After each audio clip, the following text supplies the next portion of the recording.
Nah, ini juga kalau mendorong sesuatu, kalau kita belanja misalnya, nanti kalau udah cukup aman ya, kalau adik-adik misalnya lagi muter-muter di Orchard Road, dorong-dorong koper gitu, jangan sampai nunduk-nunduk gitu. Ini back pain exercise, ini bisa dilakukan seperti ini, tidur di lantai yang keras, atau bisa juga pakai matras, tapi matrasnya tipis aja. Nah, terus kakinya diangkat, dengkulnya mendekati dada, kemudian diputar ke arah kiri. Kalau dia kaki kanan, kalau kaki kiri diputar ke arah kanan, seperti itu ya. Jadi ada beberapa pilihannya. Seperti ini juga pelvic lift, ya. Tapi titik tumpunya jangan di leher, karena malah itu memindahkan back pain-nya menjadi neck pain. Oke. Ya, seperti itu ya. Nah, ini terapi yang untuk menghilangkan nyeri, pain intervention bisa dilakukan juga. Ini teman-teman dari neurologi juga banyak yang bisa melakukan ini nih. Memasukkan obat ke ini, jadi pain intervention ini, sehingga pemakaian obat-obat yang oralnya mungkin jauh lebih berkurang, efek samping obat jadi bisa lebih ditekan ya. Ini sangat efektif loh kalau untuk nyeri, apalagi kalau memang dia belum saraf terjepit. Iya, masih peradangan saraf itu ya Prof, yang Prof jelaskan tadi. Makanya kalau masih inflamasi, gampang banget nih Dek. Bisa dilakukan caudal epidural, langsung kalau dilakukan caudal epidural, itu teman-teman anestesi juga banyak melakukan, lakukan caudal epidural, hilang tuh pasien nyerinya. Nanti hilang obatnya, balik lagi gitu.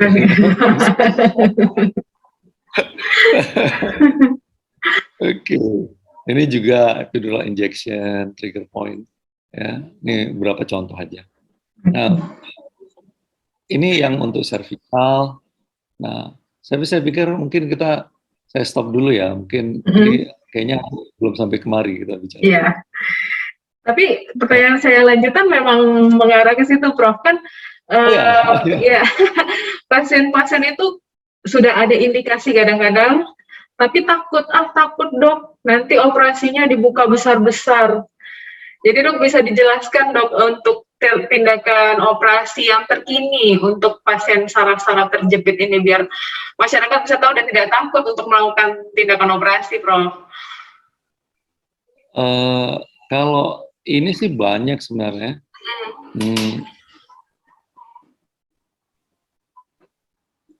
Oke.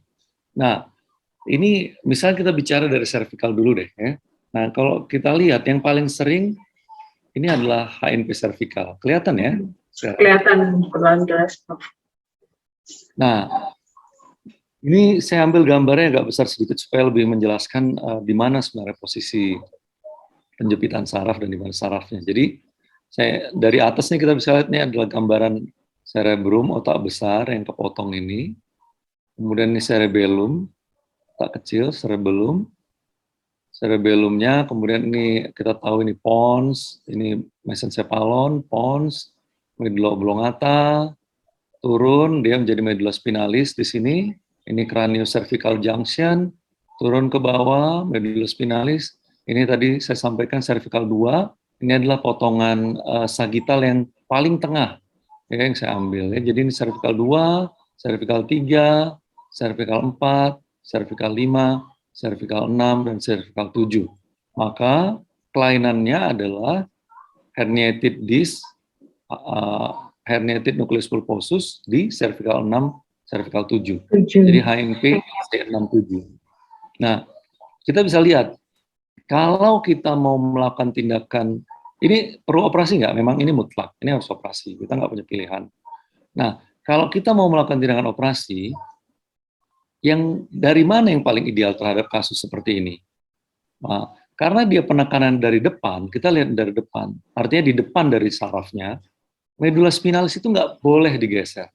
Jadi kita nggak bisa operasi dari belakang untuk kasus ini, kemudian kita geser medulla spinalisnya, untuk kemudian kita mengambil saraf yang menekan. Nggak bisa. Itu kacau benar, sangat diharamkan terjadi ya. Jadi kalau seperti ini, kita masuknya dari depan. Jadi kita masuk dari depan, melakukan anterior cervical discectomy and fusion. Jadi kita akan masuk dari depan sini, untuk masuk, bukaannya itu sangat kecil, jadi kurang lebih 2 cm, 2 cm, dan yang dibuka itu hanya kulit lehernya saja.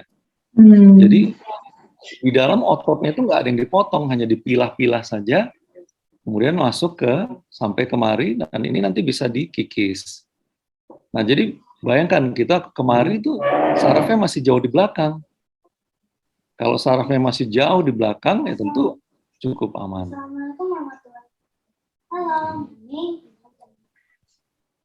Oke. Ini bisa diberikan implan, tapi juga kita bisa pakai tulang pasien itu sendiri, dan itu bisa lebih bagus. Jadi kurang lebih seperti ini. Jadi ini sangat kecil nih. Minimal insisi ya, Prof? Ya, jadi ini kurang lebih 2,5 cm, 2 cm, dan ini pasien setelah baru kurang lebih 2 hari, 3 hari pasca operasi. Jadi minimal sekali. Ya.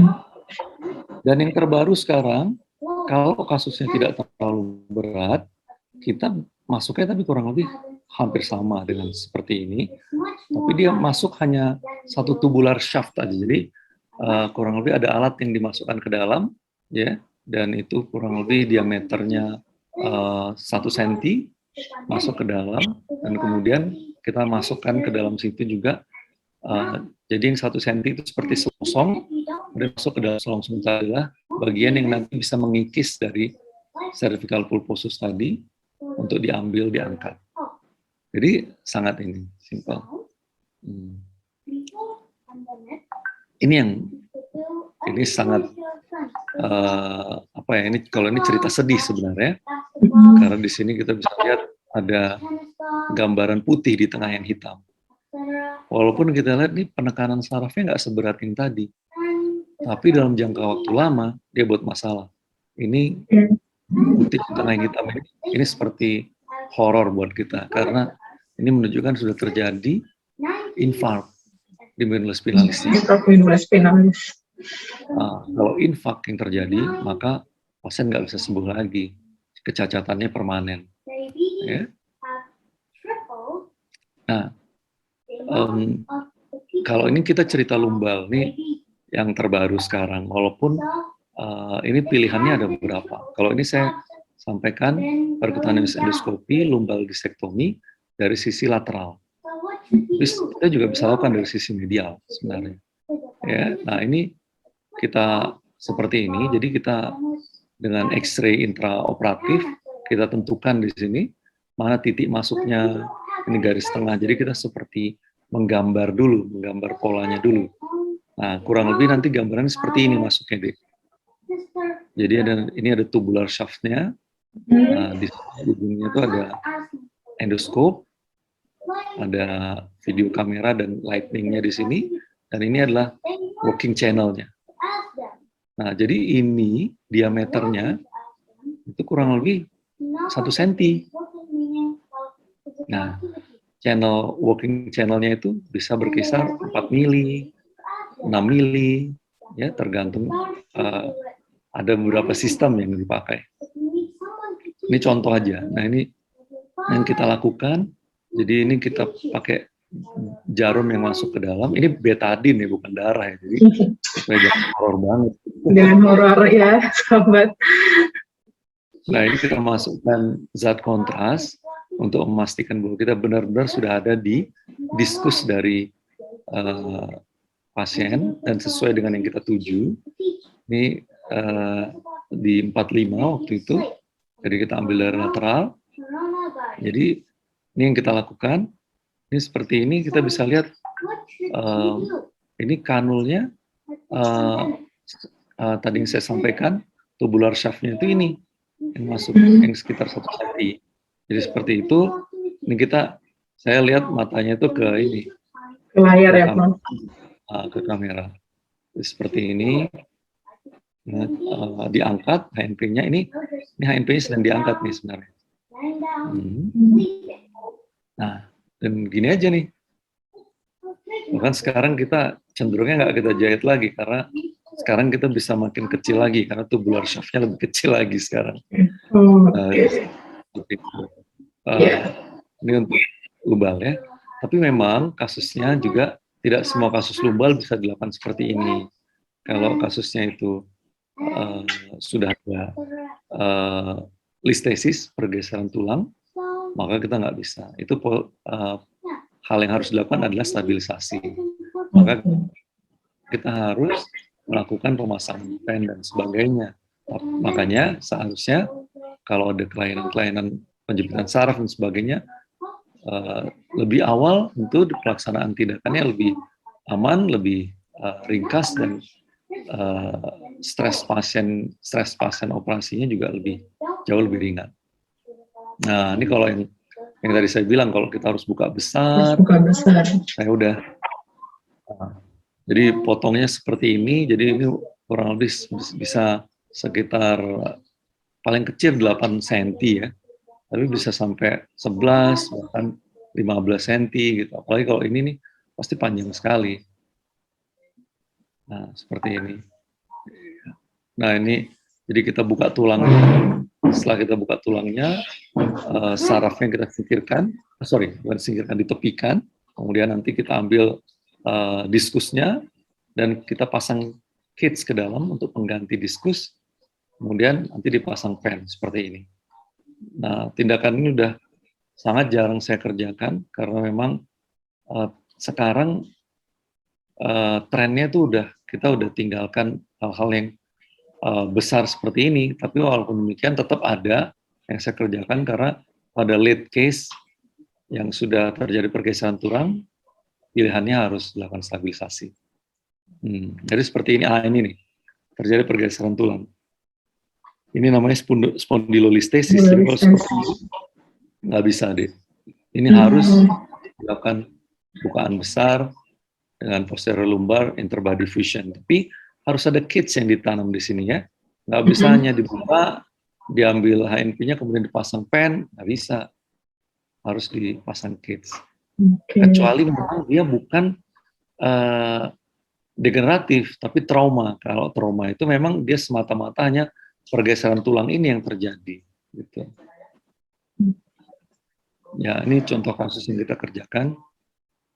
Ya, jadi ini dia terjadi tadinya mulai dari pergeseran, walaupun dia lippingnya kecil sebenarnya pergeserannya, tapi karena ini saya nggak taruh foto lumbal dinamiknya, jadi kita nggak bisa foto lumbal biasa, kita harus minta foto lumbal dinamik supaya bisa kelihatan berapa persen sebenarnya sudah terjadi pergeseran tulang. Pergeseran tulangnya. Jadi ini skrunya kita masukkan di cervical 5, lumbal 5, lumbal 4, lumbal 3, cage-nya di lumbal 34 dan di lumbal 45. Sorry, saya pikir testimoni nanti. Jadi buat sahabat Perdosi nggak usah takut ya sebenarnya, Prof. Jadi tidak selamanya untuk tindakan operasi pada saraf terjepit ini harus buka besar, tergantung indikasinya sudah seberapa parah yang terjadi pada jepitan sarafnya. Prof, karena waktunya terbatas, Prof, bisa berikan komen-komen terakhir atau kesimpulan, Prof, dari diskusi kita untuk siang hari ini, Prof, sebelum ditutup? Ya, sebenarnya intinya dari segala penyakit ya sebenarnya bukan hanya saraf terjepit. Jadi deteksi dini itu adalah hal yang paling penting. Jadi kalau memang kita melihat ada kecenderungan ke arah sana, ke nyeri-nyeri punggung, yang kemudian dengan obat-obatan, dilakukan pengobatan dengan obat-obatan tidak hilang, maka anjuran kita untuk dilakukan segera deteksi dininya dengan pemeriksaan MRI. MRI adalah golden standard kita untuk melihat apa yang sebenarnya terjadi untuk penjepitan saraf, baik itu di cervical, di torakal yang jarang sekali, walaupun bisa ada, juga di lumbal. Dan jangan khawatir untuk tindakan atau tidak tindakan, karena bicara dengan dokternya, diskusikan, tanya sejelas-jelasnya apa-apa yang ingin ditanyakan, dan kemudian ambil kesimpulan yang bijak. Karena seringkali orang dihantui dengan ketakutan yang sebenarnya tidak terjadi. Tapi kalau keterlambatan, saraf itu kejam deh. Mungkin seperti pepatah Arab ya, kalau bicara waktu adalah pedang, itu artinya seperti itu pepatah Arab itu. Kalau saraf itu juga seperti itu, waktu itu adalah pedang, karena begitu terlambat, seperti tadi yang saya tunjukkan, ada gambaran putih di MRI-nya, selesai. Saya punya banyak kasus seperti itu, kita nggak bisa tolong lagi. Tapi insya Allah hasilnya bagus. Penjepitan saraf terjepit ini satu proses penyakit lokal, yang artinya kalau penyakit ini diatasi, dia tidak akan memberikan gangguan sistemik ke yang lain. Ya, jadi sangat-sangat berpotensi bagus untuk penyelesaiannya. Cuma waktu sangat menentukan. Kalau datangnya sudah terlambat, ya kita nggak bisa buat apa-apa. Ya, dan tindakan itu pilihan banyak sekali. Boleh dibicarakan dengan dokternya, tindakannya seperti apa, mulai dari yang seujung jari kita yang nggak kurang dari 1 senti tadi, sampai yang 3 senti, sampai yang 8 senti, sampai yang 20 senti. Nah, itu pilihan banyak. Juga dengan pembiusannya. Kalau yang 1 senti tadi, itu lokal aja. Pasien bisa ngobrol-ngobrol sama kita waktu kita melakukan tindakan.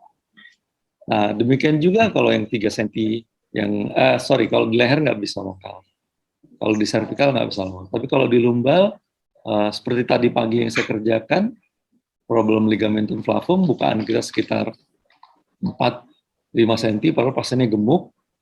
Nah, itu 4 senti karena digemuk sekali, ya, itu bisa sambil ngobrol-ngobrol sama pasiennya. Sampai dia sendiri nggak tahu kalau kita udah selesai gitu. Untung dia nggak nanya, dokter mau kemana? Oh, saya mau ganti karena kita udah selesai gitu. Demikian.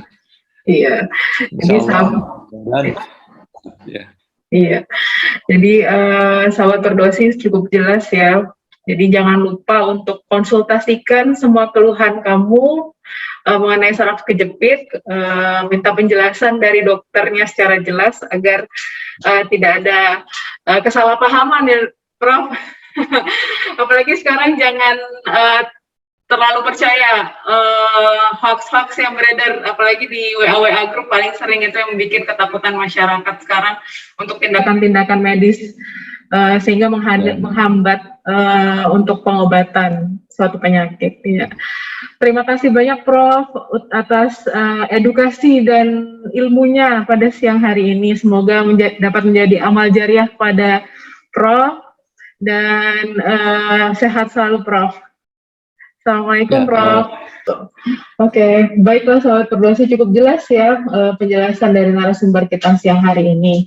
Bagi kamu yang menyukai video-video dari podcast ini, kamu dapat langsung subscribe di channel YouTube Perdosis Medan, dan jangan lupa klik lonceng notifikasi agar kamu bisa mendapatkan informasi terbaru mengenai video-video dari Perdosis Cabang Medan. Akhir kata, saya ucapkan terima kasih dan sampai jumpa di podcast selanjutnya. Assalamualaikum warahmatullahi wabarakatuh.